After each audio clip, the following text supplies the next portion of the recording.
buenos días a todos. Es un gran placer para mí estar aquí en una mesa donde comparto con amigos queridos y realmente comprendo enteramente las razones de seguridad, pero me gusta mucho ver los jóvenes ahí fuera. Claro, vaya otra vez a otros espacios donde pueden ver, pero quiero decirles que estoy también con ellos, pero comprendo completamente las razones por las cuales de seguridad no pueden estar aquí con nosotros. Parece que estamos más solitos de lo que estamos, de hecho, mucha gente, más gente fuera que dentro.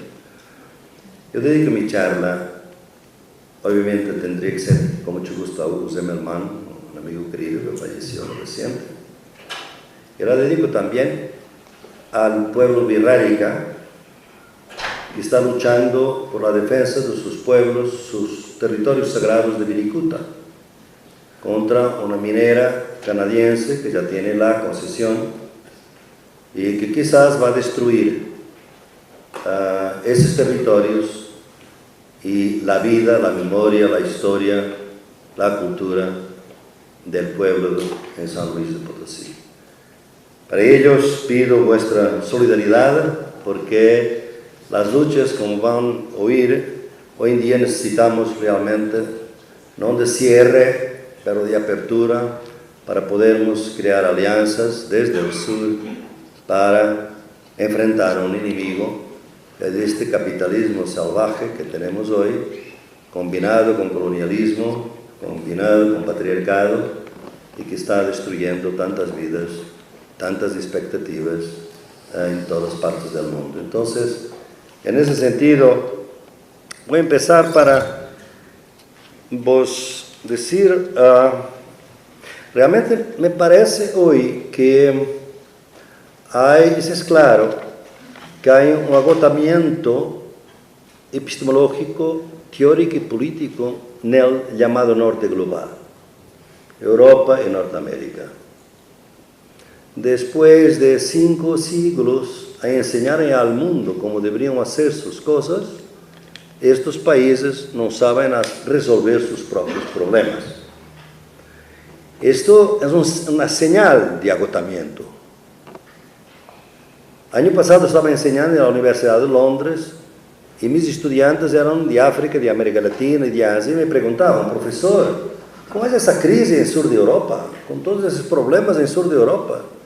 Nosotros habemos vivido muchos problemas, los habemos resuelto y Europa parece que no tiene soluciones, que no hay alternativa.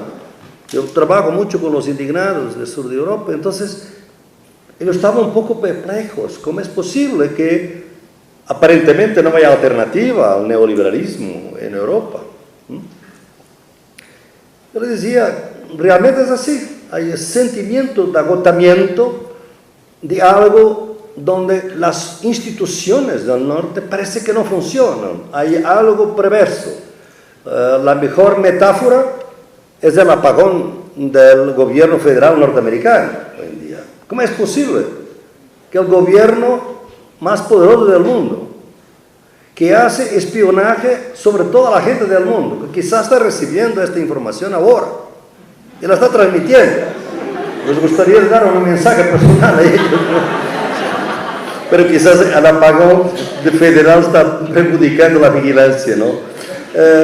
¿Cómo es posible que tienen drones que acabaron con el concepto de heroísmo? Porque no hay héroes en el dron militar, porque él mata, cría víctimas, pero no sabe quién son los héroes de esta guerra. Con una diferencia de poder tan largo, y tiene un apagón de este tipo. Entonces, esa sensación de agotamiento parece que después de siglos de estar enseñando al mundo, parece que el norte global no sabe resolver sus propios problemas de alguna manera, un agotamiento. Pero en el mundo, cuando miramos al mundo, vamos a África, América Latina, hoy en día o Asia, vemos que hay mucha gente haciendo cosas nuevas, que hay movimientos, organizaciones, luchas, resistencias, soluciones alternativas, de desobediencia, mismo al Fondo Monetario Internacional. ¿Cuántos ejemplos que tenemos en este continente? ¿Por qué que el norte global no puede aprender de esta experiencia del mundo? porque tiene realmente un prejuicio colonial que impide al norte de aprender desde el sur. Porque en su posición, como ustedes han visto en mi libro, es la idea de que si el norte ha siempre enseñado a los bárbaros cómo resolver sus cosas y realizar su vida, el colonialismo fue eso. Estos países tenían derecho a su pasado, pero no tenían derecho a su futuro. El pasado podría ser muy diverso, pero el futuro tendría que ser el del progreso eurocéntrico. No es posible, no es capaz de poder aprender. Entonces estamos en un punto que quizás todas estas crisis del norte global pueden crear una ventana de oportunidad desde que podamos hacer los trámites políticos y epistemológicos que nos permitan realmente pensar desde el sur de una otra perspectiva que pueda mostrar su relevancia a los problemas del mundo en general. O sea, no se trata de invertir una relación. El norte enseñaba al sur y ahora el sur enseña al norte. No. Creemos una otra conversación de la humanidad, como decía un gran filósofo norteamericano, John Dewey.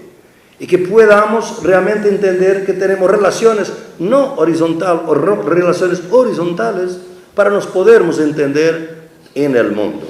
Pero para eso son necesarias muchas cosas. Las primeras es que el sur se constituya como un sujeto epistemológico.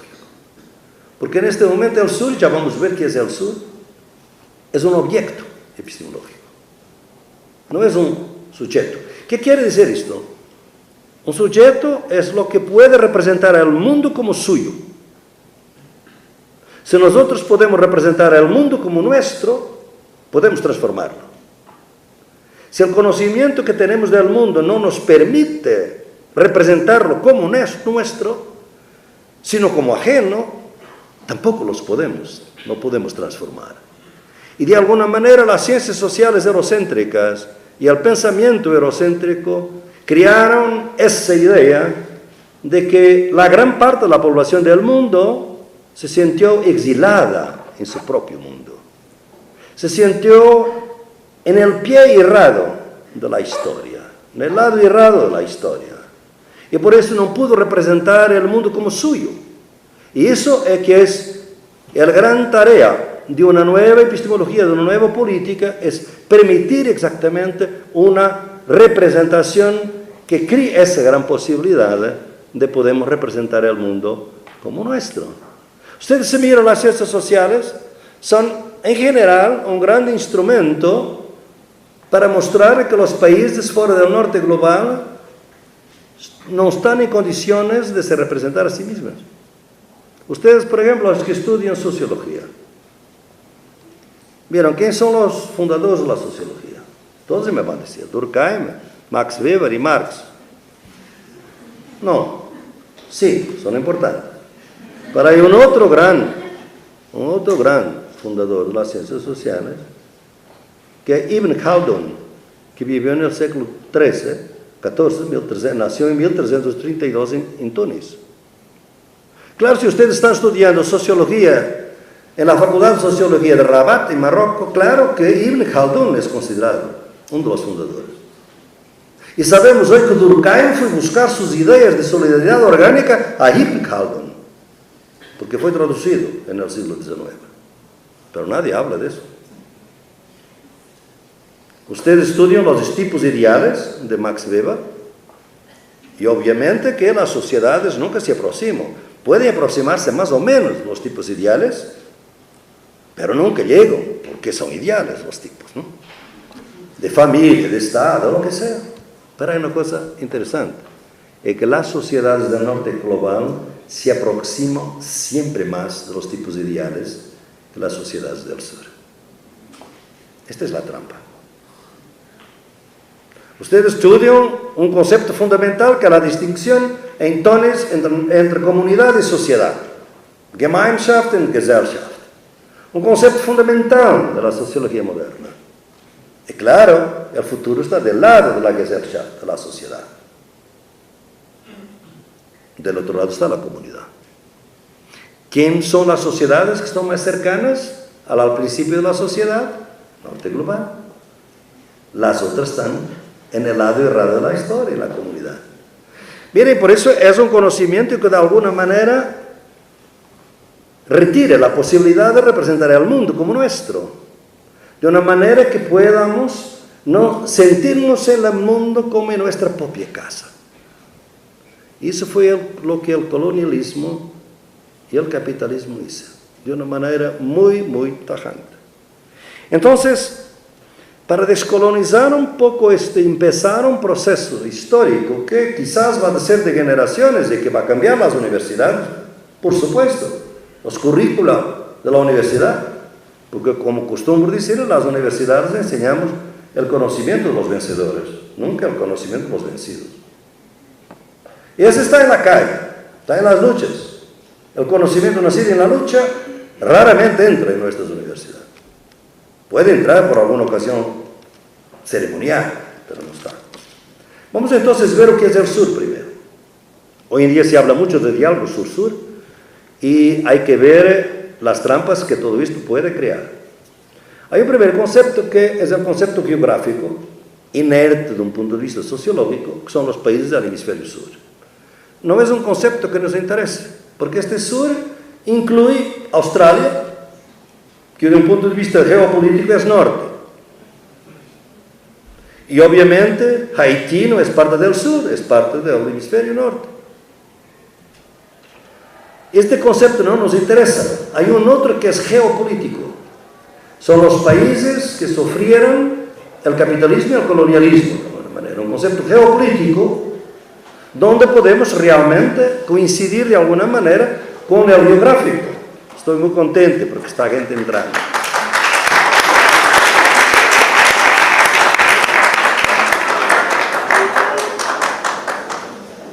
No perdieron mucho que estoy empezando.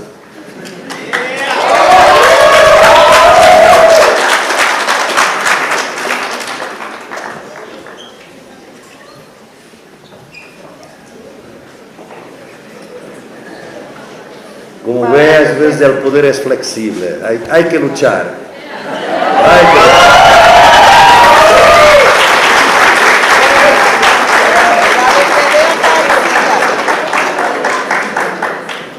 Para el bebé hay silla acá.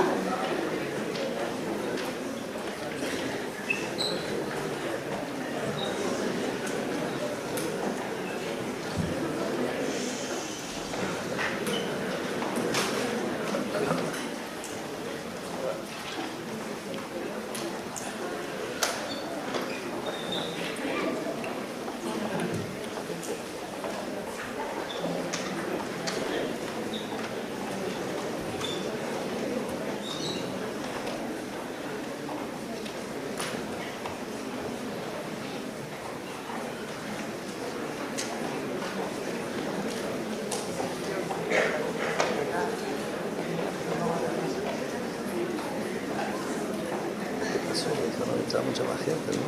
Entraron todos, hicieron portazo.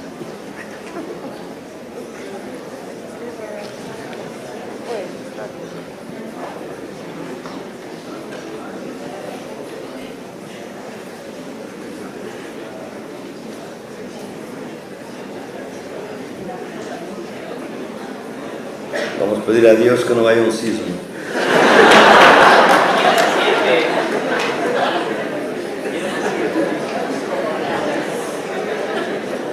Muy bien, parece que están todos. Hay aquí abajo, ustedes pueden quedarse acá o por detrás acá.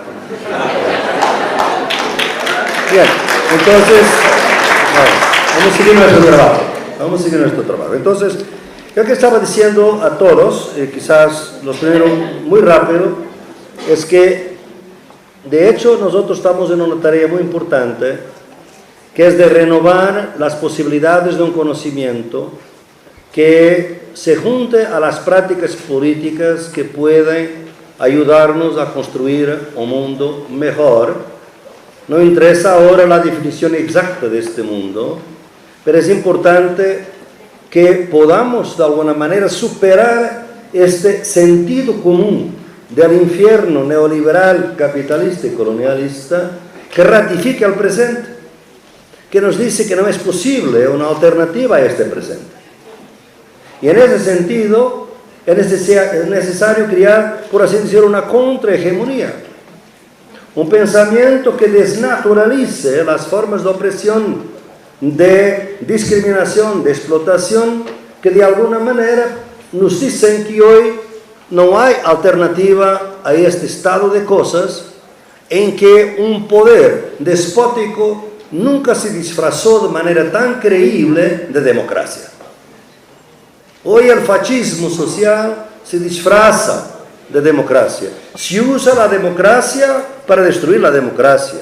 Se usan los derechos humanos para destruir los derechos humanos. Se usa la defensa de la vida para destruir la vida. Entonces es un poder que se está apropiando de muchas banderas, incluso banderas obviamente emancipatorias, con potencial emancipatorio, como los derechos humanos, por ejemplo, que no hay que eliminar, pero hay que repensar totalmente, porque realmente la gran mayoría de la gente del mundo no es sujeto de derechos humanos, es objeto de nuestros discursos de derechos humanos.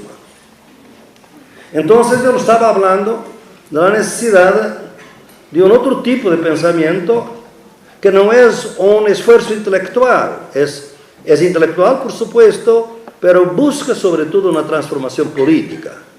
Y eso estábamos diciendo que podríamos usar la metáfora del sur, y estaba diciendo que hay muchos surs y que es necesario saber en qué estamos. El sur geográfico no interesa. El sur geopolítico es el sur que durante mucho tiempo fue dominado y sigue muchas veces por el colonialismo y el capitalismo, y que tuvo varios nombres: mundo colonial, países periféricos, países subdesarrollados, países dependientes, o sea, diferentes términos para declarar tercer mundo durante mucho tiempo, o sea, varios conceptos para declarar este mundo geopolítico del sur. Pero hay un tercer concepto de sur, que es lo que uso más en mi trabajo, que es el sur como un esfuerzo, la metáfora de la construcción y validación de conocimiento a partir de la perspectiva de las víctimas de la dominación causada y las injusticias causadas por capitalismo, colonialismo y patriarcado. Y es por eso, a partir no de como víctimas, sino como resistencias a estas tres grandes formas de dominación moderna, algunas de ellas son muy viejas, pero fueron reconfiguradas por el capitalismo, el caso del patriarcado, y que representa, esta metáfora representa la búsqueda de una alternativa, digamos, que pueda efectivamente ayudarnos a una liberación de los pueblos. Y es muy importante porque hoy se habla de algo sur-sur y se habla de los países emergentes, los BRICS, algunos que están en el hemisferio norte, otros que están en el sur, como eso sea el sur. Y esto es muy importante porque este sur geopolítico puede tener las semillas del neocolonialismo. Yo, por ejemplo, hace 3 semanas estaba en Mozambique, donde estábamos juntando los movimientos sociales campesinos de Brasil con los de Mozambique, campesinos, que luchan en contra de la misma minera, Vale do Rio Doce, una gran multinacional brasileña, que hace el mismo daño a las poblaciones: desplazamiento, destrucción ambiental, minería a cielo abierto, en Brasil y en Mozambique. Entonces, este es sur realmente. Pero ya no digo mismo cuando estamos negociando a nivel de los estados de India, de Rusia o de China las cuestiones del neoliberalismo, porque me parece que estos estados están haciendo muchas veces neocolonialismo. Entonces, lo que Brasil está haciendo hoy en algunos países de América Latina y sobre todo en África es neocolonialismo, que además fue teorizado por un gran sociólogo que vivió aquí mucho tiempo en la UNAM, refugiado, Rui Mauro Marini, un grande sociólogo, Rui Mauro Marini, que desarrolló un concepto nuevo de la sociología que era el subimperialismo. La idea que el mundo no podría tener simplemente las potencias imperiales, necesitaba de subimperios. Brasil era uno de ellos, y si ustedes trabajan en África, van a ver que África hoy considera que Sudáfrica es un poder subimperial dentro del contexto africano. Entonces, hay que, de alguna manera, analizar bien este sur, para saber de qué lado estamos, porque hay un sur que puede tener un potencial de liberación de los pueblos, pero hay un sur que puede reproducir todo el neoliberalismo, todo el neocolonialismo, toda la opresión. Esta es la primera precisión. Cuando nosotros empezamos a ver la diversidad, yo estoy trabajando con algunos movimientos que se consideran los movimientos que hicieron desde 2011-2013 una época revolucionaria. Los teóricos por veces hablan de eso. 1789 fue un año revolucionario, 1848, 1917, 1968, 1989, y se dice que 2011-2013, porque tenemos Primavera Árabe, tenemos Occupy, tenemos el movimiento indignado, tenemos el movimiento Yo Soy 132, tenemos las protestas de Brasil, o sea, tenemos un conjunto de movimientos que yo llamo presencias colectivas en la calle, en las plazas, en muchas partes del mundo, que están reclamando dos cosas, dos banderas. Es una lucha en contra de la enorme desigualdad del mundo, porque 415 individuos tienen tanta riqueza cuanto 40 o 50 millones de personas hoy en día. Entonces, no es la pobreza, que es un concepto sociológicamente inerme. Hay empobrecimiento, que es otra cosa. Es la extrema desigualdad, el 1% y el 99%. Y la otra es la bandera de la lucha contra las dictaduras, personales e impersonales. Personales de Ben Ali o de Mubarak, impersonales las dictaduras del capital financiero. Y ese capital financiero que hace que en nuestros países, en Portugal y en España ahora, los gobiernos están más atentos a lo que dicen las agencias de notación de crédito do que a los ciudadanos. Los ciudadanos, para nada. O sea, la democracia está siendo utilizada en contra de la democracia. Y es por eso que hay un reclamo de democracia real. Esta ha sido derrotada por el capitalismo. La democracia representativa ha sido derrotada por el capitalismo. Podemos debatir. Es distinto el contexto de país a país. En algunos eso no se nota tanto como en otros, pero esa derrota histórica está por ahí. Y hay que repensar esas nuevas formas democráticas, quizás lo que está la democracia real. Pero para eso es necesario despensar antes de repensar. Y despensar exactamente lo que estaba diciendo. Los conceptos de la sociología. Por ejemplo, es un ejemplo entre muchos otros, ¿no? Para que podamos empezar a tener otra visión del mundo que nos habilita a transformarlo de una manera que no reproduzca las formas de opresión que tenemos. Cuando miramos movimientos grandes y compartimos con ellos sus inquietudes, notamos que hay sobre todo una gran crítica a toda la política, mismo de izquierda del pasado. Toda esta negación de voceros, de liderazgos, todo eso, es una crítica muy grande a toda la apropiación de las luchas por los liderazgos políticos, corruptos, perversos, distanciados, separados de la gente. Es muy negativa, poco positiva, en el sentido que no es tan claro lo que quiere, es muy claro lo que no quiere. Y ese es un contexto importante para nosotros. Pero para empezarnos el trabajo epistemológico que les propongo, lo que es más importante de ver es que cuando nosotros empezamos una perspectiva desde el sur, en este sentido, el tercer sentido que hablé, lo que nos surge de inmediato es la celebración de la diversidad. Yo pienso que es una conquista de nuestro tiempo esta celebración de la diversidad. Que no es aceptar, es la capacidad de cada uno se transformar a partir de otra forma de compartir conocimientos, experiencias y formas de vida e imaginaciones del futuro y de la lucha. Entonces, esta celebración de diversidad tiene un gran potencial epistemológico, pero quizás puede ser destruido si esta diversidad se transforma en fragmentación total. Y eso es un poco la trampa del neoliberalismo. Yo cuando estuve en el Occupy de Madison, Wisconsin, trabajando y conversando, me parecía que el Occupy era una autorruina del neoliberalismo.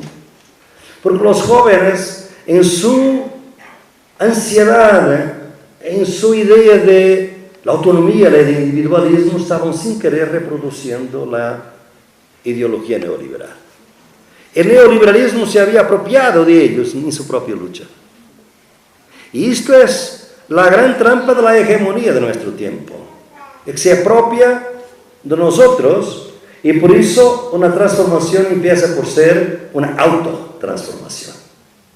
Y es muy difícil para reconstruir otro tipo de epistemología. Entonces es necesario que no nos quedemos por la diversidad y podamos avanzar para la posibilidad de articulación. ¿Por qué? Porque son necesarias alianzas. Ese trabajo epistemológico es un trabajo político también. Una gran dificultad, yo soy 132, tuvo esa dificultad, como tuvieron las protestas en Brasil, como tuvieron las protestas en Tahrir, en Egipto. ¿Cómo crear alianzas? Porque los que inician los procesos no son los movimientos sociales. Ellos estaban un poquito dormidos. Se aprovecharon después un poco en Brasil, muy claramente, ¿no? En Egipto no es la hermandad musulmana que inicia las luchas, son jóvenes, algunos de ellos no organizados. Después la hermandad musulmana entra. Entonces, hay una lógica acá que nos está perjudicando la posibilidad de nos abrirmos a alianzas que terminan fragmentando los movimientos. Y claro, alianzas que no te hagan perder tu identidad, que no te hagan perder tu autonomía. Entonces, vamos a ver cómo, por un lado desaprendiendo y por otro lado reaprendiendo, podemos crear algunas alianzas. En mi trabajo, yo pienso que uno de los lenguajes que me parece más interesante de nuestro tiempo es esta idea de que ya no nos basta la igualdad, necesitamos también del reconocimiento de diferencia que ustedes conocen de mi trabajo. Y esta formulación que he hecho y que me parece fuerte, pero es mucho más fácil de decirla do que aplicarla, esto que tenemos el derecho a ser diferentes cuando la igualdad nos descaracteriza y tenemos el derecho a ser iguales cuando la diferencia nos inferioriza. Imagínense ustedes en vuestra vida, en la universidad, en vuestros cursos, en la calle, en las comunidades, en la familia, aplican estos derechos. Esta nueva formulación de igualdad es muy difícil. Es muy difícil. Y entonces tenemos que empezar, si no hay un comando central que te va a decir, tienes que aliarte, tienes que unir, porque una de las consistencias de nuestro tiempo es que como estamos en un periodo post-institucional, en que hay una extra-institucionalidad que los grandes, que los opresores tienen hoy en nuestro tiempo.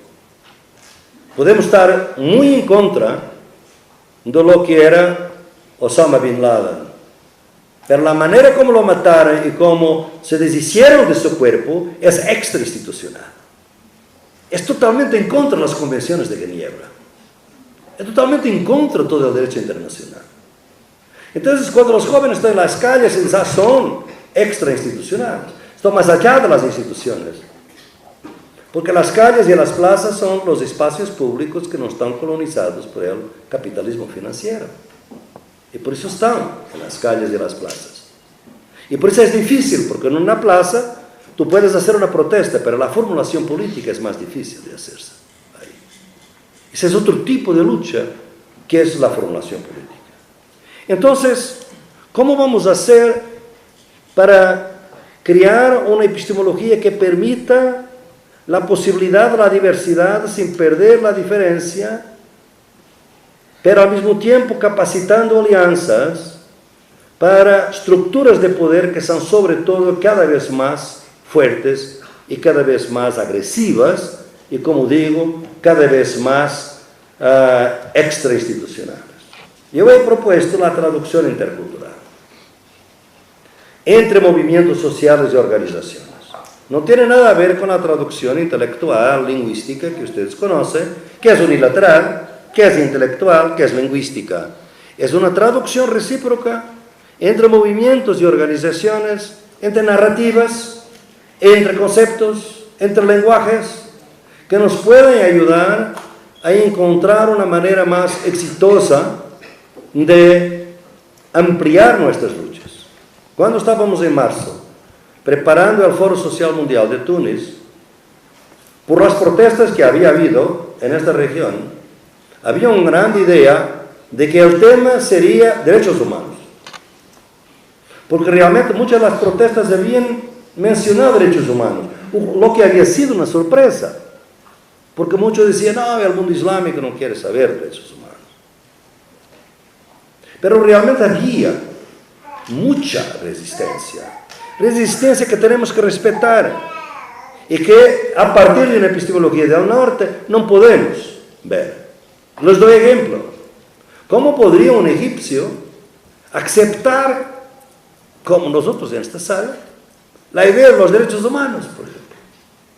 Cuando en 1798, cuando Napoleón invade Egipto, ¿en nombre de qué invade Egipto? En nombre de los derechos humanos. Está en la proclamación. Le recomiendo a leer la proclamación porque está hoy traducida.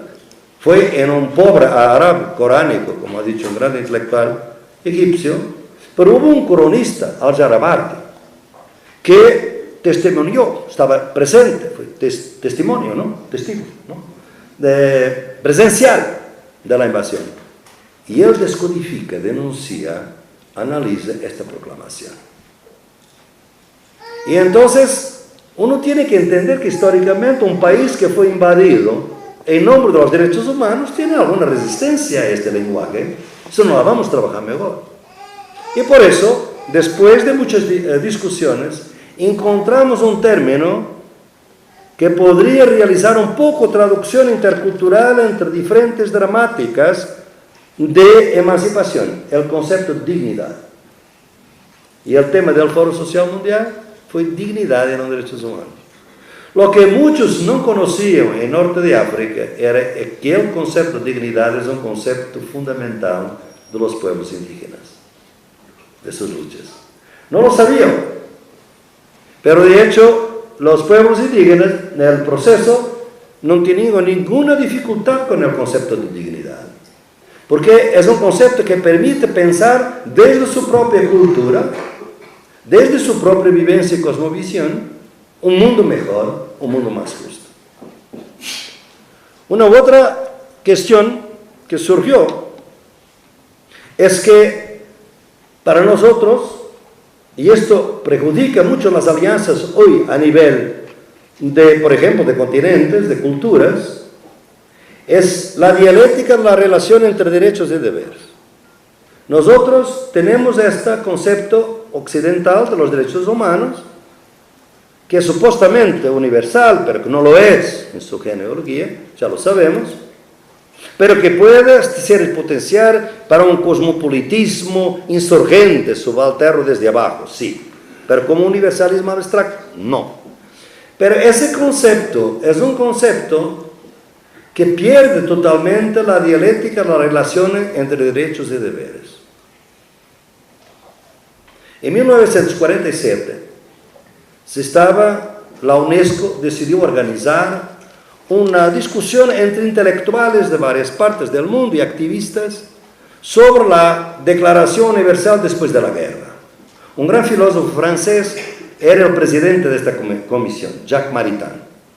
Y pidieron testimonios a varias personas, una de ellas, Mahatma Gandhi. Y Gandhi escribió una cartita muy pequeña y decía, mira, derechos humanos, sí, muy interesante, es un tema muy bueno, me gusta que el occidente esté pensando en los derechos humanos, pero para mí, si hay derechos, tiene que haber deberes, y no podemos hablar de derechos si no hablamos de deberes. Entonces ustedes díganme primero cuáles son los deberes, terminamos después, porque derechos sin deberes, a mí nada me dicen, cumplimientos, Mahatma Gandhi. Bien, una otra concepción que hoy en las luchas tenemos que entender, porque habemos perdido, a pesar de que la lógica de los derechos humanos obliga a esa dialéctica, porque la naturaleza, por ejemplo, no tiene derechos, porque tampoco tiene deberes, o los niños, o las generaciones futuras, de alguna manera damos demasiada importancia a los deberes. Y es por eso que en ciertas culturas hoy es posible el martirio y en otras no. Ustedes saben, y aquí está a mi lado un hombre que sabe mucho más que yo de esas cosas, Enrique Dussel, como la manera de ser cristiana en los primeros siglos del cristianismo, el testimonio más fuerte era el martirio. Hay una diferencia entre la concepción cristiana y musulmana islámica de martirio. No voy a entrar por eso. Pero de hecho, la cultura islámica mantuvo más el concepto de martirio. Y eso estaba presente en las narrativas de Tahrir. Claro que las televisiones nunca lo pasaron. Y es por eso que hoy hay mártires en el mundo islámico que nosotros llamamos bombistas suicidas. Podemos estar en contra, obviamente, porque no sacrifican su vida, sacrifican la vida de gente inocente. Se debe hacer una crítica política de este tipo de martirio. Pero rehusar la posibilidad de que sus familias sean veneradas en las comunidades porque son padres y madres de mártires es algo que tenemos que respetar, porque finalmente estamos hablando con gente que hoy compone más de la mitad de la población mundial en estas concepciones. Entonces, ¿cómo podemos seguir con conceptos que han sido criados en el siglo XIX entre 5 países del norte y pensar que estos conceptos valen para todo el mundo? Esto es la tarea de las epistemologías del sur. Un otro debate que está muy tajante ahí hoy en día en el continente es entre los movimientos de mujeres y el movimiento indígena. Por ejemplo, ahora, si queremos organizar las protestas que espero que van a surgir en México contra este saqueo de los recursos naturales, que está tan fuerte aquí como está en Brasil, como está en Bolivia, lamentablemente, como está en Ecuador, y como está en Mozambique, y como está en India. El neoliberalismo de esta fase es un neoliberalismo de saqueo de recursos naturales. Nosotros llamamos eso la reprimarización de la economía. O sea, países que estaban con una base industrial muy fuerte, el caso de Brasil, cuando analizamos los datos económicos de crecimiento, vienen de los recursos primarios, no de la industria. O sea, es de nuevo el saqueo de los recursos naturales, con empresas que no pagan impuestos casi. Los pagan en su país, pero los pagan acá. Y por eso, si queremos organizar, hay que saber que no hay prejuicios entre mujeres y entre indígenas, por ejemplo. Y dentro de las mujeres, si los movimientos tienen diferentes lenguajes para poder identificar sus luchas, y las que habemos vivido más intensamente entre mujeres afrodescendientes o indígenas y mujeres blancas o mestizas. Porque tienen distintos conceptos de feminismo. Además, las mujeres indígenas se rehúsan a llamarse feministas, pero luchan en sus comunidades por su libertad, por su igualdad. Pero tampoco hablan de igualdad. La palabra quechua es chachahuarmi. Es una palabra quechua que nosotros traducimos por complementariedad, pero no es bien complementaria, es otra cosa. Pero eso tiene una importancia muy grande en el concepto político organizativo. Un ejemplo, las mujeres blancas o de clase media urbana, normalmente feministas, sus organizaciones son todas de mujeres y sus reuniones les gusta tener solamente mujeres. Puede haber hombres, pero una minoría siempre. Las mujeres indígenas no hacen una reunión sin los hombres. Y enfrentado con esta cuestión en Ecuador, pregunté a una gran feminista indígena, Blanca Chancoso, gran amiga, ¿por qué? Ella me contestó de una manera simple. Si nosotros no cambiamos los hombres, ¿cómo vamos a cambiar nuestra vida? Entonces que los hombres vengan a las reuniones. Claro que las mujeres mestizas tenían otra teoría. Si las mujeres indígenas hacen eso porque tienen miedo de rendirse solitas, porque después los hombres pueden vengarse. Son diferentes ideas. Pero de todas maneras, hay que entender esta diversidad si queremos unir la posibilidad de las luchas. Porque toda mi epistemología, mi propuesta, es que el extraño se hace familiar, el remoto se haga próximo, la lucha ajena se haga lucha propia. Al final de 2 días de discusión entre movimientos campesinos y de mujeres y ambientalistas o ecologistas de Mozambique, con la presencia de algunos de Brasil y de Angola, hubo una conclusión muy fuerte de la mujer, que hoy es la presidente de la Marcha Mundial de las Mujeres, Graça Samba. Ella hizo una rueda de prensa en que estábamos todos. Después de 2 días de conocer las luchas de los campesinos de mi país, la lucha de los campesinos es una lucha de las mujeres, es una lucha nuestra, no es de campesinos. Aquí diríamos, no es de indígenas, es de todos.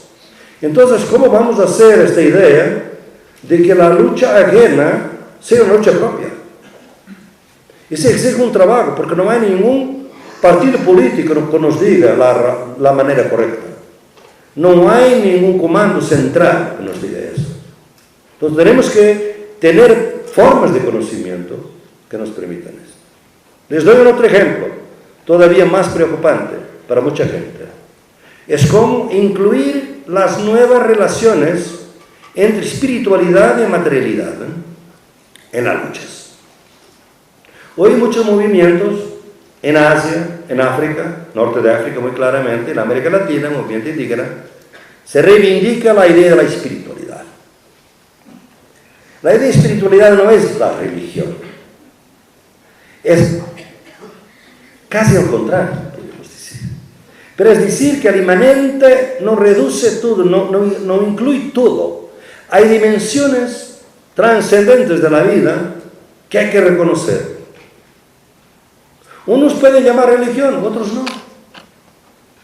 Pero ¿cómo entender que una lucha por la tierra puede tener una dimensión espiritual?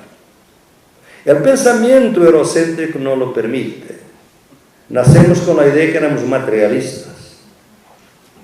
Y entonces el materialismo no incluye la espiritualidad.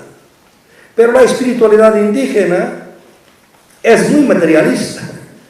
Estamos hablando de territorios, de ríos, de nevados, de árboles sagrados. Y esta nueva materialidad nos va a traer a un otro tipo de materialidad que la teoría crítica eurocéntrica se había completamente olvidado, el cuerpo. Y sobre todo las mujeres violentadas, masacradas, son las que han traído para nuestras luchas la gran dignidad de la lucha por el cuerpo, por su propio cuerpo. Porque el cuerpo es donde empieza toda la violencia material. La materia empieza en el cuerpo. Y nosotros, porque veníamos de una cultura que daba todo al alma y nada al cuerpo, y donde, como decía el actual Papa Francisco, la Iglesia se preocupa simplemente de la cintura para abajo y su política. Entonces, realmente esta distinción entre alma y cuerpo, que nos da una locura, y que tenemos dentro del pensamiento occidental, mucha gente. El problema es que la gente por vez ni conoce bien el conocimiento, la riqueza del conocimiento occidental. Spinoza, por ejemplo, decía, esa distinción entre alma y cuerpo, qué cosa loca y estúpida. Pero fue la que, obviamente, dominó durante toda la modernidad. Y es por eso que es muy difícil incluir las dimensiones de espiritualidad dentro de una nueva materia. Lo mismo con naturaleza. Como usamos hoy un trabajo de traducción intercultural, la Constitución de Ecuador, los derechos de la Pachamama. ¿La Pachamama es la naturaleza? No. La naturaleza para nosotros son recursos naturales. Es un objeto.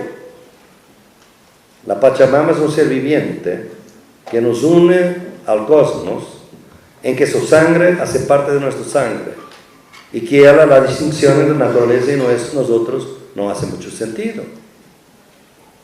Y eso es un concepto totalmente novedoso, pero que de nuevo tenemos raíces en el occidente que podríamos también usar. O sea, el norte tiene que aprender a desaprender las teorías dominantes del norte, porque hubo otras que fueron suprimidas. De nuevo, Spinoza, el concepto de la relación entre natura naturata y natura naturans. O sea, miremos propiedad. ¿Por qué ustedes en la Facultad de Derecho estudian solamente la propiedad individual de la tierra? Porque hay tan pocos. Mismo en México, donde hay un derecho agrario muy importante, y donde se está buscando una interlegalidad y una interculturalidad de los derechos. Pero es difícil realmente de manejar conceptos de propiedad colectiva, títulos ancestrales que no están inscritos y que los juristas, los abogados no reconocen como tal. Yo ayer estaba con los activistas de la Parota.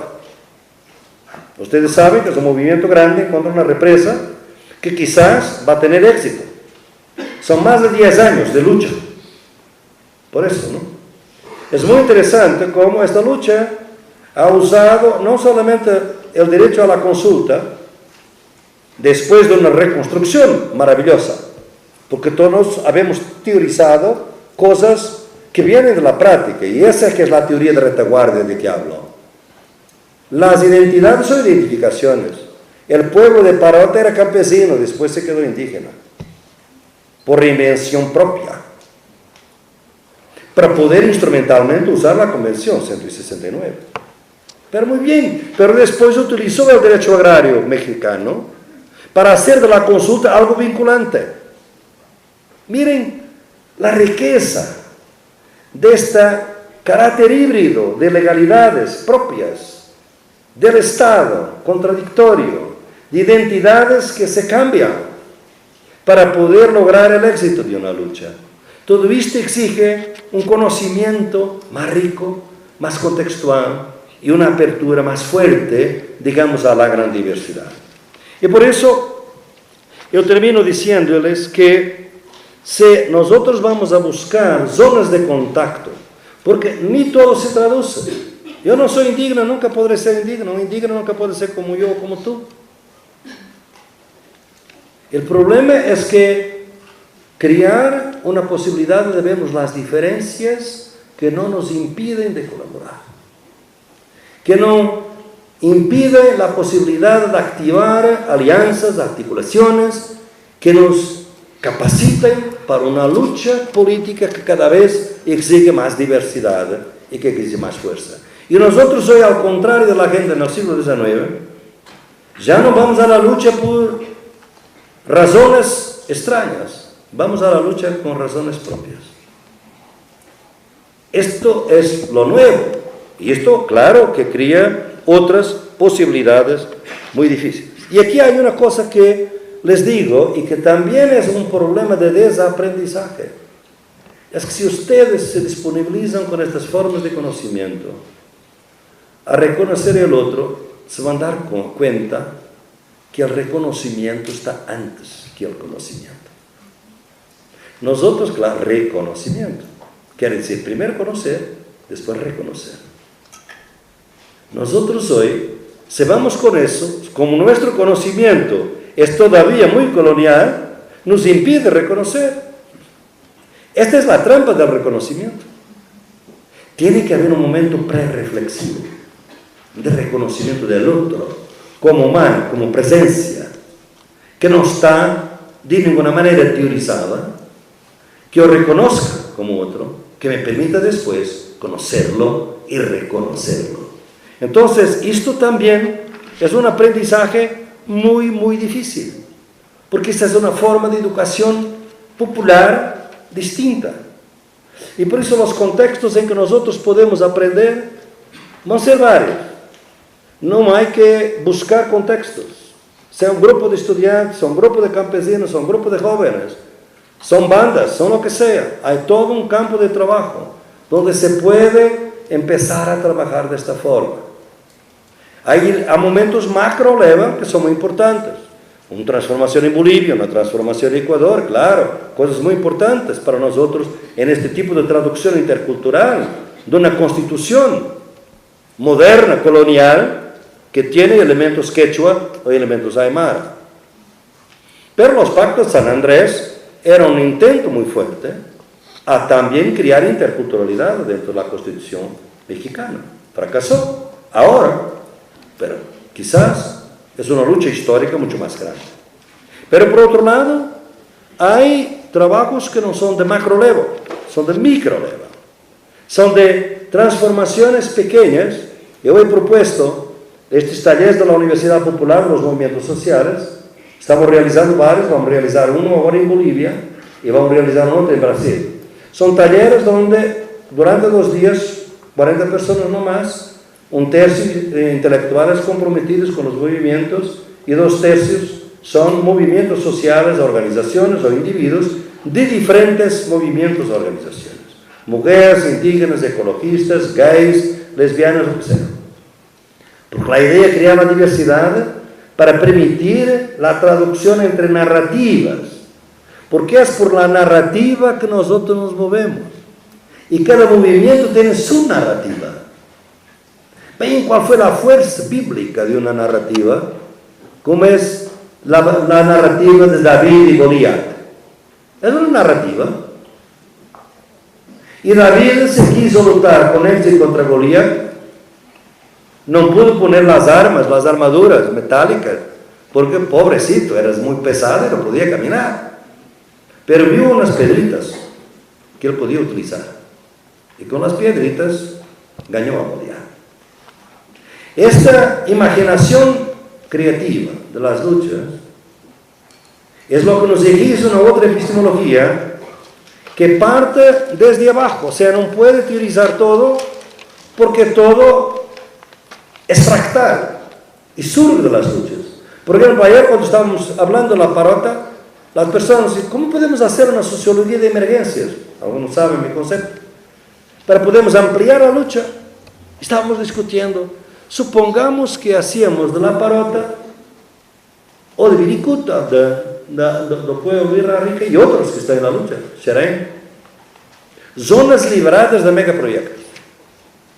Hubo en los 70 la idea en algunas ciudades de Europa que eran zonas libradas de energía nuclear.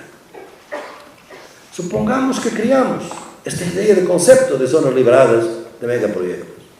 Esto puede promover alianzas con ecologistas, con ambientalistas, con derechos humanos, con los DESC, Derechos Económicos y Sociales de la ONU, como fue propio y muy importante la parota. O sea, siempre con concretos, con ejemplos concretos y con las luchas concretas. La epistemología que os propongo es de retaguardia.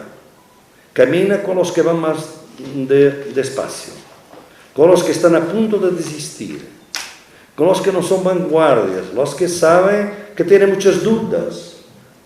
Es algo que nosotros hoy para la política vamos a tener no solamente partidos, por supuesto, tal vez, pero movimientos, presencias colectivas y ausencias cómplices. Son los que se quedan en la calle, en su casa, que no van a las calles, que no quieren ir a las protestas, pero que no nos hostilizan, no hostilizan a los que van. Y para eso es necesario crear una hegemonía, una contrahegemonía que permita crear esa complicidad.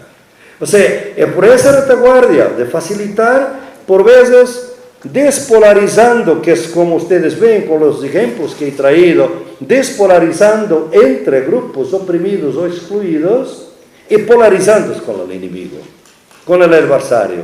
Porque el gran problema de nuestras luchas por un mundo mejor, el Foro Social Mundial lo ha mostrado, es que nosotros muy rápidamente polarizamos con nuestros amigos y despolarizamos con nuestros enemigos.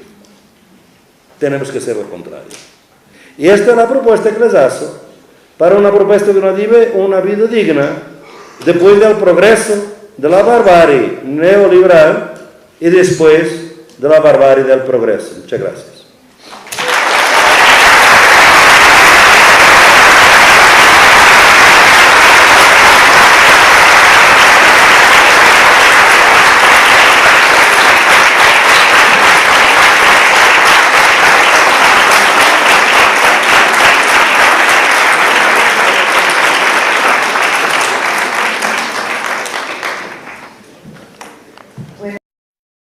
en Europa.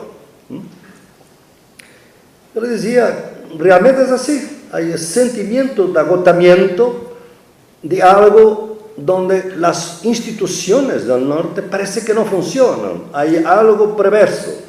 La mejor metáfora es el apagón del gobierno federal norteamericano hoy en día. ¿Cómo es posible que el gobierno más poderoso del mundo, que hace espionaje sobre toda la gente del mundo, que quizás está recibiendo esta información ahora y la está transmitiendo? Les gustaría dar un mensaje personal a ellos, ¿no? Pero quizás el apagón federal está perjudicando la vigilancia, ¿no? ¿Cómo es posible que tienen drones que acabaron con el concepto de heroísmo? Porque no hay héroes en el dron militar, porque él mata, cría víctimas, pero no sabe quién son los héroes de esta guerra. Con una diferencia de poder tan largo, y tiene un apagón de este tipo. Entonces, esa sensación de agotamiento parece que, después de siglos de estar enseñando al mundo, parece que el norte global no sabe resolver sus propios problemas de alguna manera, un agotamiento. Pero en el mundo, cuando miramos al mundo, vamos a África, América Latina, hoy en día, o Asia, vemos que hay mucha gente haciendo cosas nuevas, que hay movimientos, organizaciones, lucha, resistencia, soluciones alternativas, de desobediencia, mismo al Fondo Monetario Internacional, cuántos ejemplos que tenemos en este continente. ¿Por qué que el norte global no puede aprender de esta experiencia del mundo? Porque tiene realmente un prejuicio colonial que impide al norte de aprender desde el sur. Porque en su posición, como ustedes han visto en mi libro, es la idea de que si el norte ha siempre enseñado a los bárbaros cómo resolver sus cosas y realizar su vida, el colonialismo fue eso. Estos países tenían derecho a su pasado, pero no tenían derecho a su futuro. El pasado podría ser muy diverso, pero el futuro tendría que ser el del progreso eurocéntrico.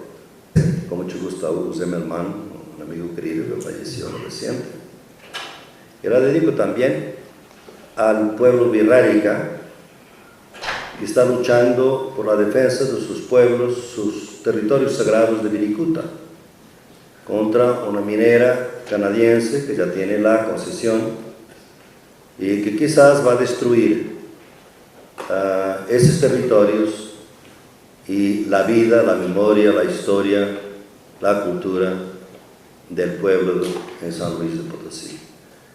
Para ellos pido vuestra solidaridad, porque las luchas, como van a oír, hoy en día necesitamos realmente no de cierre, pero de apertura, para podernos crear alianzas desde el sur para enfrentar a un enemigo de este capitalismo salvaje que tenemos hoy, combinado con colonialismo, combinado con patriarcado, y que está destruyendo tantas vidas, tantas expectativas en todas partes del mundo. Entonces, en ese sentido, voy a empezar para...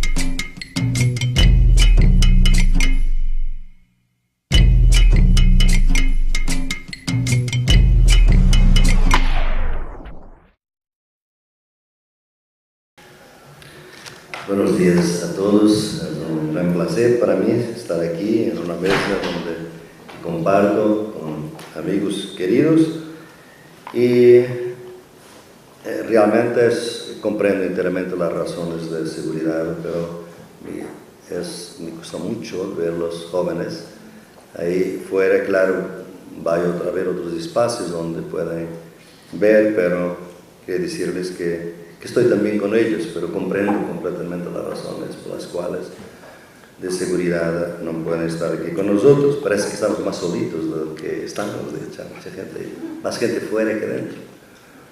Yo dedico mi charla, obviamente tendría que ser vos decir, realmente me parece hoy que es claro que hay un agotamiento epistemológico, teórico y político en el llamado norte global, Europa y Norteamérica. Después de 5 siglos a enseñar al mundo cómo deberían hacer sus cosas, estos países no saben resolver sus propios problemas. Esto es una señal de agotamiento. Año pasado estaba enseñando en la Universidad de Londres y mis estudiantes eran de África, de América Latina y de Asia y me preguntaban, profesor, ¿cómo es esa crisis en el sur de Europa? Con todos esos problemas en el sur de Europa.